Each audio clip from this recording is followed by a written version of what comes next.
प्रधानमंत्री नरेंद्र मोदी ने एम्स में जाकर कोरोना वैक्सीनेशन का पहला डोज लिया। प्रधानमंत्री के एम्स में टीकाकरण करवाना विपक्षियों को एक बार फिर नहीं भाया। कांग्रेस के नेता अधीर रंजन चौधरी ने प्रधानमंत्री पर ट्वीट किया कि पीएम ने पहले वैक्सीन क्यों नहीं लगाई। इन्हीं सब आरोपों का जवाब बीजेपी के राष्ट्रीय प्रवक्ता नुपुर शर्मा ने के न्यूज से बातचीत के दौरान दिया। हमारे साथ बीजेपी के राष्ट्रीय प्रवक्ता नुपुर शर्मा जी हैं। मैम, आज प्रधानमंत्री ने वैक्सीन ले लिया, उसके बाद अधीर रंजन चौधरी का ये ट्वीट आता है कि प्रधानमंत्री ने पहले वैक्सीन क्यों नहीं लिया। लगता है वैज्ञानिकों ने उन्हें अनुमति दे दी, उसके बाद ये वैक्सीनेशन। देखिए, अधीर रंजन चौधरी के मुंह से ऐसी बात अच्छी नहीं लगती। एलओपी है, वो लीडर ऑपोजिशन है और उसके बावजूद भी बेतथ्यों की बात कर रहे हैं। अगर अनुमति नहीं होती तो मैं तो पूछना चाह रही हूँ कि विश्व में काफी देशों ने वैक्सीन, कोविशील्ड वैक्सीन लागू करी, उसके बाद हमारे देश ने लागू करी और उस पे ये मतलब उल फजूल की बातें, मतलब अफवाह फैलाने वाली बातें कि बीजेपी की वैक्सीन है। आप मेरे साथ खड़े हैं अभी हेडक्वार्टर के अंदर, बता दीजिए कहाँ घोटी जा रही है यहाँ पे वैक्सीन। शुरुआत में कहा था कि पहली वैक्सीन लेके लगवा के दिखाइए। ये लोग भूल जाते हैं कि सबसे पहले जो फ्रंट लाइन पे काम करता है, चाहे वो एक सुरक्षाकर्मी हो, चाहे वो आपका मेडिकल वर्कर हो, स्वास्थ्य से संबंध रखता हो, चाहे वो आपका सैनिटेशन वर्कर हो या सफाई कर्मचारी हो, इन लोगों की जान ज्यादा खतरे में रहती है। तो प्रधानमंत्री जी ने पहले ही कहा था कि जो बिल्कुल फ्रंट लाइन पे है, जो कोरोना वायरस से फर्स्ट टू फर्स्ट बेसिस पे लड़ रहा है, सबसे पहले उसकी सुरक्षा हमारे लिए ज्यादा जरूरी है। और उन लोगों के लिए जिन्होंने कहा कि पहली वैक्सीन लेके तो जैसे ही रिलैक्स हुए रूल्स 60+ एंड कोमोर्बिडिटीज वाले लोगों के लिए सबसे पहली वैक्सीन जाके मोदी जी ने लगवा दी, क्योंकि वो एज ब्रैकेट में आते हैं। अब क्या कहेगा विपक्ष? ये जो कह रहे हैं अधीर रंजन चौधरी जी, या तो तथ्यों के ऊपर बात करें।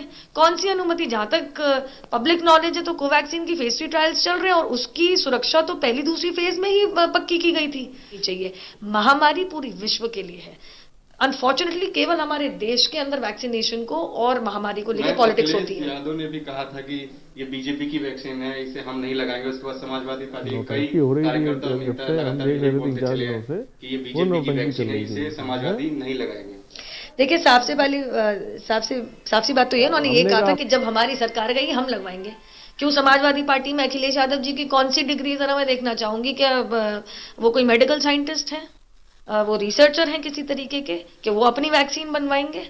ये विश्व में बहुत सारे देशों के अंदर लगने वाली वैक्सीन, और आपको पता होगा कि 70 देशों में तो भारतवर्ष ही वैक्सीन मैत्री के अधीन ये वैक्सीन बांट रहा है, एक्सपोर्ट कर रहा है, लोगों को दे रहा है, कहीं ना कहीं कंपैशनेट ग्राउंड्स पे तो फ्री ऑफ कॉस्ट भी दे रहा है। तो मैं तो इतना पूछना चाहूंगी कि ये जो समाजवादी पार्टी वाले लोग हैं, इनकी सूझबूझ कम होती है, इनकी समझ कम होती है, लेकिन इनकी बोलने में सबसे आगे रहते हैं। और ध्यान दीजिएगा, जब इनकी ब्रैकेट के लिए खुल जाएगा तो सबसे पहले जाके लाइन में लगवाएंगे ये लोग वैक्सीन।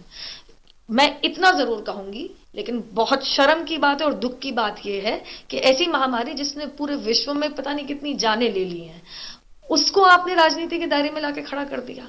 उसमें आप ऐसी राजनीति कर रहे हैं कि आप वैक्सीन के ऊपर ही सवाल उठा रहे हैं। और कहीं ना कहीं उनके एक एमएलसी ने एक ऐसा बयान दिया था कि इससे इनफर्टिलिटी और इम्पोटेंसी, ऐसा कुछ बयान दिया था। आप अब तुष्टीकरण की राजनीति भी कर रहे हैं। आप कौन से वैज्ञानिक है भाई साहब? क्या आपने ऐसा बेतथ्य का, ऐसा बेतुका सा आपने स्टेटमेंट बना दिया कि वैक्सीनेशन लगाने से ये हो जाएगा, वो हो जाएगा?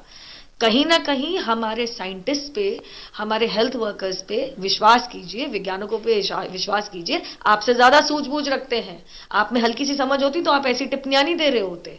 मैं आपको फिर बोलूंगी, ध्यान दीजिएगा, आप मीडिया में है, जैसे ही इनका ब्रैकेट खुलेगा सबसे पहले लाइन में लग जाएंगे ये समाजवादी पार्टी के नेता वैक्सीन लगाने के लिए। बहुत बहुत शुक्रिया। दिल्ली से के न्यूज के लिए अजीत सिंह की रिपोर्ट।